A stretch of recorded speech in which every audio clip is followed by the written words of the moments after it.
thank you very much. And Oliver, I think that was an invitation to heckle. So I'm not sure whether, because I'm supposed to be chairing this. Yes. Supposed is the. So what I do heckle, I don't really that seriously, but when after each of these we'll have a Q&A per speaker. We won't sort of wait to the end. We'll try to elide the next one into it, somehow try to keep the time. So I'm going to try and chair, but also I'm going to just reflect on what I've found in now nearly 50 years of being involved in one way or another with architecture and 40 years with healthcare in particular, and at times which were very different from now. So these are just some reflections. Extraordinary things are happening technologically in healthcare. You can't probably see that terribly clearly, but there are only 3 people in that room, but 5 lots of instruments are at work on that problem. Actually, this might be clear. There's only one person in that room, and that's a very scary robot. And there's actually a human being underneath all of that. And it's extraordinary what robotics and surgery and advanced medicine are able to do now. And although that is a quite, I personally find it slightly frightening in English. The metrics tell you, the figures, the data show that people's chances of recovery are far improved. They're recovering half the time. There are fewer medical errors. It's much safer. And so, for the time being, let's accept that. But of course, that is a fraction. It's a fraction of what health is about. And what I'm going to be saying in the first part of my talk is that the idea that we could ignore both nature and our natures, I think will be seen to be a little window in the time of designing for health. It was a 40, 50-year window, roughly from the war to the end of the century. And that's over. And I think that we can there are a lot of lessons learned. There is some danger of it sliding back into that kind of very functionalist world, and there are still many remnants of that around. But now the barriers to doing the very beautiful things, such as have been done with Maggie's centres and many other architects as well, that we might touch on today. The barriers to doing that aren't necessarily the lack of intention or lack of wish to work with nature and our natures. There are other barriers, and we ought to be kind of aware. I think maybe we focus on that. But it's actually, in the meantime, both instructive and maybe slightly enjoyable to look at how crap things were. But let me start far back to talk about this window, which is that the idea that place was connected with our health, that place rather than the process of medicine or the systems of medicine were the secret to health, is actually completely endemic to us and our cultures, ancient Chinese, Indian, Persian cultures, the hospitals that were first built by the Arabs and by the Islamic civilizations. All of them had the making of place at the heart of it, not a process of healing. This is the Temple des Asclepion in Kos, where people came to get better, and for all accounts, they got better. They got better in the way that we understand it, is another thing. But it was actually the natural thing for place to matter. And I think it survived a long time. This is the Ospedale degli Innocenti by Brunelleschi, one of the pioneering buildings of the Renaissance. So architecture and architects were at the forefront of making places where people came for help, for healing, for getting better. And there was a natural fit between the buildings, public space, the city, and I would say nature as well. And it went on. I think Leeds will feature quite well, but it's wonderful and brilliantly serendipitous that we're in a George Gilbert Scott Building, and here's the George Gilbert Scott Building, 1869. One of the greatest hospitals, I think, in the world. And a building of such bravura and presence and friendliness, actually, that combination of not being quite grand but not intimidating, a place that welcomes people. And Florence Nightingale had a direct hand in the design of this building. And it's an enormous privilege, by the way, for us now to be designing, 170 years, 70 years later, 150, anyway, later, the current new pair of hospitals, a children's and an adult hospital, just behind this building. And actually, what's often credited as the first examples of Nightingale wards and so on was just after Leeds. This is St Thomas's Hospital, again directly with Florence Nightingale's involvement. Of course, a lot of influence also from the French Hôtel de Dieu and other buildings, but I just love the fact that these are pieces of architecture. They're places where it's enjoyable to be, and not just functionist places. And of course, that's obvious. The reason is that Florence Nightingale had a very direct belief in the quality of the environment. And it's fantastic that she defines nursing as the act of utilizing the environment of the patient to assist in his recovery.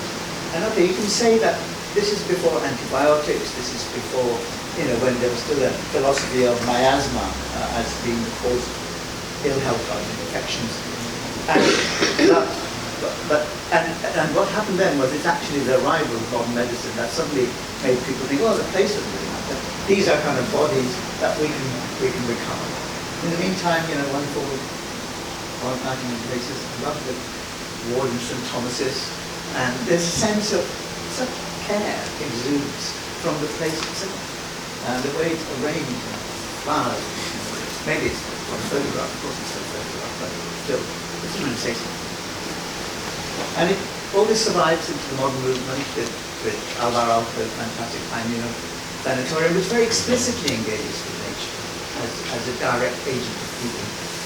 And then actually, the true ancestor of the hub which we built in Lewes is the Peckham experiment, the Peckham Health Centre, which for the first time directly tried to do something about local health population, not just a place where you come to get better, but a centre for health, which sort of radiates into the community the ways of being healthy, not just curing diseases. And this is, one much neglected part of British social history. And, it's amazing how few people know that there was actually a deliberate experiment in building built and local outcomes measured, and people took part in it and had a pool and places for children and all. And I think this is the wonderful group. Festival of Britain 1951, the poster, which actually puts the idea of healthcare free for all as a fight, having just finished fighting the Nazis with no fight for them. And it's the rhetoric is so grandiloquent, and of course it's funny in all this distance that there could be equivalents in such a thing, but nevertheless, the spirit of optimism, and these kind of wonderful words, and this is actually your brief, Meredith, ordinary design, cheerful atmosphere, what more do you need? and there's plain language. In it, however, are the seeds of all that went wrong immediately afterwards in many ways, which is that already in this building, although the building is great, it's got cheerful atmosphere and orderly design, people are being processed through it. The way the rooms work, patient comes in one day, doctor the other way, they meet. It's very efficient. It's all about efficiency, flow through, science finally coming to architecture. Science has done amazing things with medicine. Somehow it's been absent from architecture. Now, functionalism, science, objectivity will be what architecture will rely on. And It's fantastic. It's at that pivot point. But what happened immediately afterwards is that people, of course, got very carried away with the process. Some exceptions. Chamberlain, Powell and Moyle Hospital, not Frimley, rather forgotten for a minute. Wrexham Park, right next to Slough, with beautiful rooms around courtyards for people to get better in. But mainly, what happened was this, which is terribly utilitarian, anti-human design, very, very functionalist, entirely focused on the flow of materials and people. And ultimately, the hospital corridor, the dreaded 2.5 meter wide, endless hospital corridor, no sense of place. And you genuinely lost. I don't know if you know Philip Larkin's poem, and the hospital. There are rooms, and beyond them yet more rooms, and yet more further away yet. And the anomie, the alienation of that kind of place. How could it happen for basic healing? And this is actually as good as it gets. This is when people really try to do it well in the 90s. That's quite late, Pier 5. It's Norfolk to Norwich, flagship building. The clutter, the lack of regard for the fact that human beings are there to be. So I'll let you read that. And we're still fighting with this, by the way. The idea of gowned weight, for example, there's still practitioners who like the efficiency of the gowned weight, because you get a chorale, a lot of people in gowns, split at the back, bum hanging out. It doesn't matter. But because they can be summoned quickly and they can be seen and dispatched, as opposed to individual changing rooms. This is one of our buildings, and this is the kind of the opposite of what the word hospital has embedded in it, which is hospitality, welcome, and shelter. This is one of our surgeries. Underneath that bunch of papers, an extremely expensive, solid laminate counter, beautifully sculpted and crafted, completely invisible. And actually even worse, 2001 we started building a set of hubs in Belfast, community care and treatment centres, radically new types. And again, a nod to Peckham, complete recasting of the Northern Ireland NHS. And this was what patients would see when they arrived. Obviously, there were some security issues, but just almost troubles, but kind of at that time. But it's a horrible thing to see. Anyway, that's Hollywood Arches now. It's the same building, extended, converted. There's a tree in the middle of the atrium. There is no high bar. The table is low down. There are no barriers. People come in, and there's no violence. There's safe. There's none of the fears of vandalism and violence have materialized, because who would? Because there are enough right-thinking people in the room, even if there was a wrong-thinking person there. And that led us to, that was part of the way of doing things that we do, which is we write storyboards about how people arrive, what kind of place they want to be in. So everything is centered on not only the patients, but staff as well, in various periods. And so very briefly, our new QE2 hospital in Welwyn, which was very much a nod to the arts and craft origins of Welwyn, the suburban form of tile hanging, this kind of these handmade tiles, courtyard, which provides shelter, and an interior where a lot of artists have contributed. This is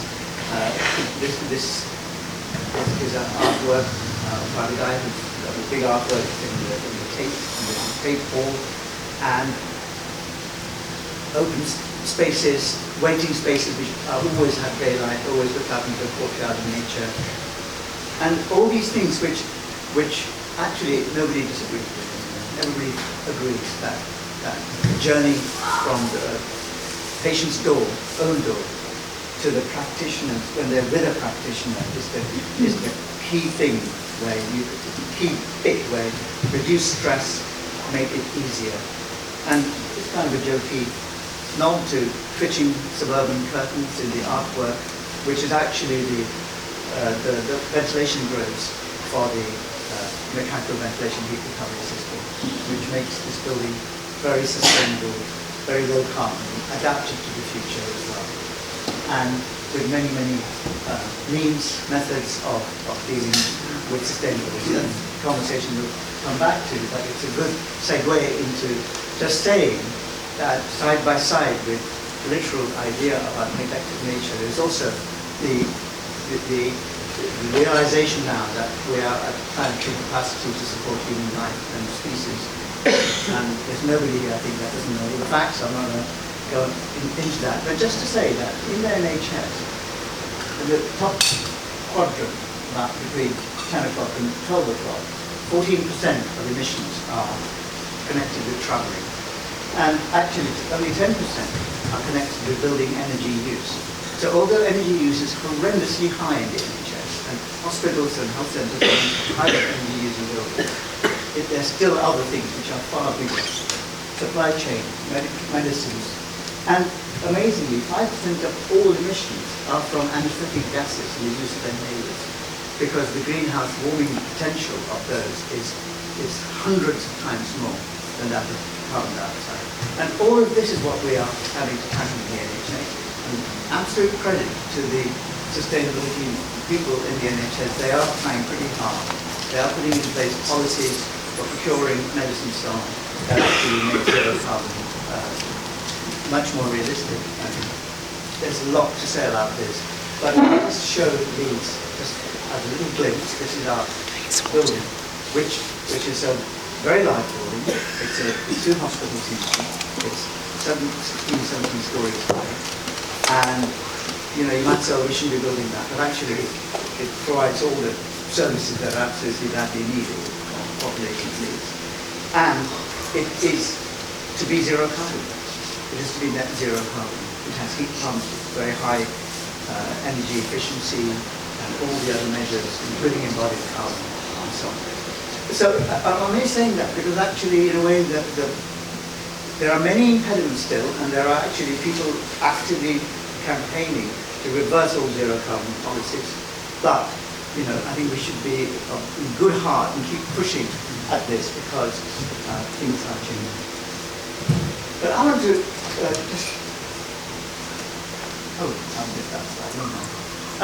just touch on fitness. There's an escalator in front of the gym where people are going in and going to be on treadmills.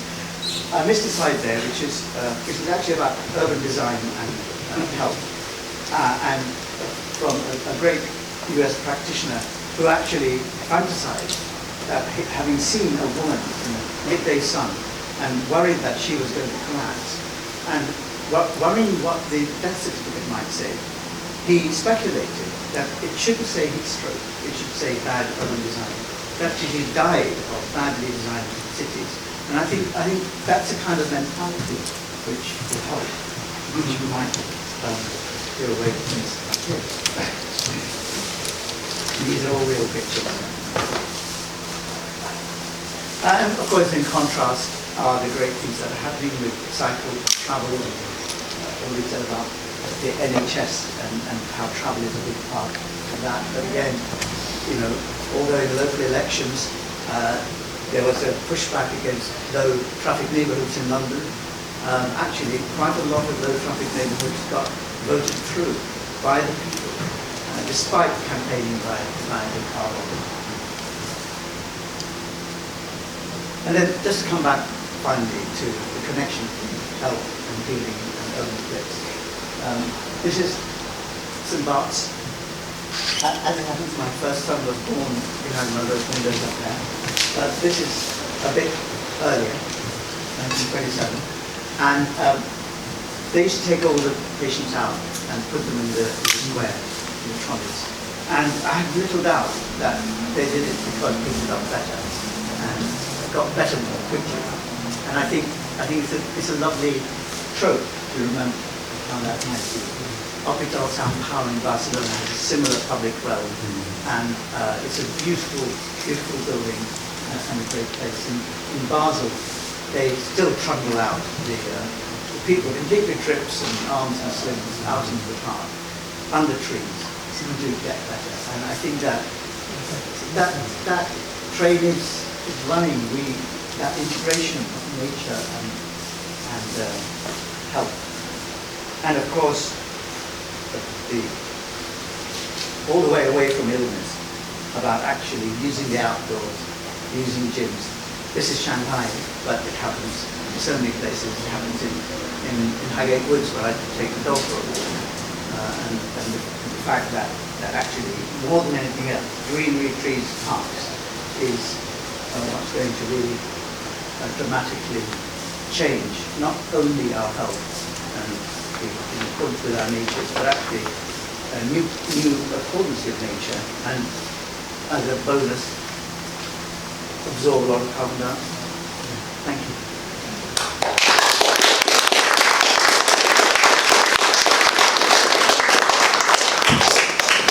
I guess before Sunan switches hats and becomes chair, I've got questions for Sunan at this moment to ask him. And then after we've done that, the Helen Price, our local GP. And Sunan by then will have miraculously transmogrified. Yes. Questions? It's really rare that you're design hospital to have design like architects. Can you hear? No. But it's really rare to have someone like Sunan as a design like architect delivering our new hospital. I'm not at all hopeful that the new hospital build programme has design factors into it at all. What I have looking back from it is no frill. And no frill means light, nature, views, cheeriness. Yeah, I think I agree. Is there more to be hopeful about? Well, what we're hopeful about, actually, it's not so much about being hopeful, it's about identifying what the real barrier is and not getting that wrong. Because, so for example, 25 years ago, the Commission for Architecture and the Built Environment, they thought the real barrier was the lack of design guidance.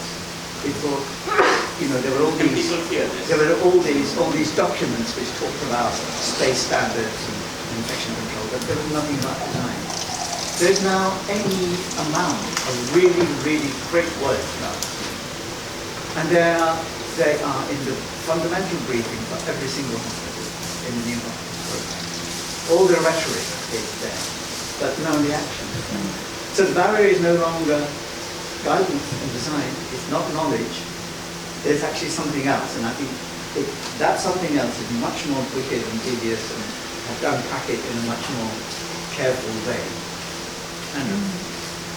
Sunan will know, I was an NHS estates director, and when I commissioned the design of a new mental health building, which is now really finished, and Sunan was one of the competitors, and sadly didn't win, but that she was giving finance.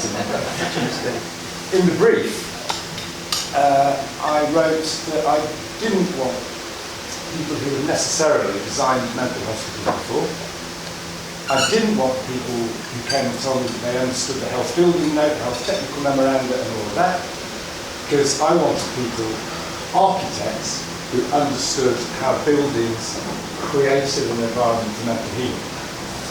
So I think that all the guidance in the world, particularly when it's the NHS guidance, which militates in favour of a narrow corridor, all the rest of it we know, and particularly the PFI, of course, which militated against quality, all the guidance in the world will not replace great architecture. And that was the point. And Sunan came second, by the way. I was very close to that. But that was the point, I think, Sunan, yeah? Yes. Does that make sense to So you? my question to you is, mostly people don't set out to do things badly or make things ugly. What is it that gave you the courage or the bullshiness to say, I'm not going to be worried about being sacked for selecting the wrong architects and not paying proper attention to the rules. I believe in this and I'm going to do it.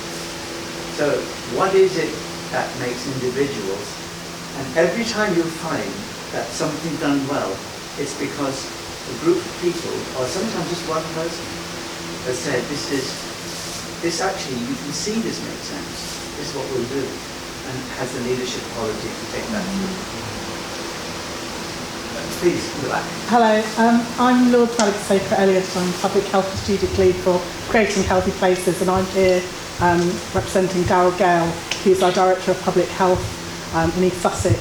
And I'm really fortunate to work with a Director of Public Health who is the only one in the country with an architectural background.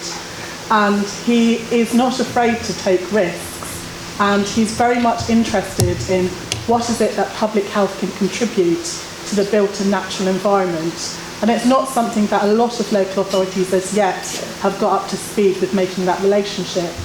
So in my role, we've made the decision to bring in, we're very lucky to have recruited a couple of planning policy officers to really strengthen public health's understanding around where we can influence and take a lead.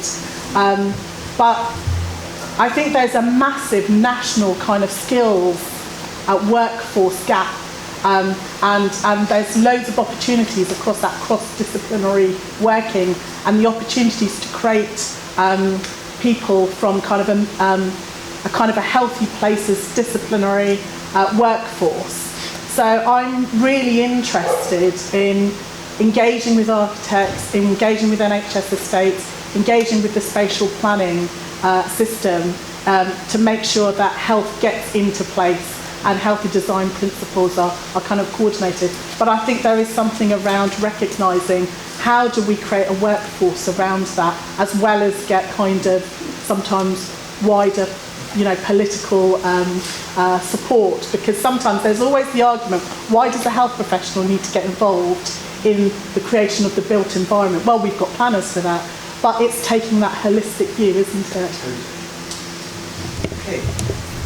Florence Nightingale, I'm not an architect, and I'm particularly interested in spaces for well-being, living and dying. And I'm wondering whether you've ever, or whether do you think there's a place for drawing on sacred geometry in architecture, and whether that's something that you're knowledgeable about, or whether you see there's a place for that in this picture that you're creating for us? So when you mentioned, I talked about Florence Nightingale. I don't know if I mentioned Florence Nightingale. Yes, oh, I'm right with her, yes. Yes, but I think you might be talking more about, are you talking about sacred geometries, for example, and lines and, mandalas and those kinds of How things? spaces work with in particular, dimensions. Yeah. And I understand that there is a whole sort of history of working in that way, which really lends itself to creating environments that are nurturing, soul nurturing, as well as physical well-being. I'm not personally an adherent of, for example, Rudolf Steiner's ideas as well, were very much about planes in sections and sort of being in tune with kind of a more cosmic geometry that might impact on human beings. That's not my area of expertise. I've read about it, and especially in Indian treaties as well. But I'm fascinated to hear how people might make that work. Okay.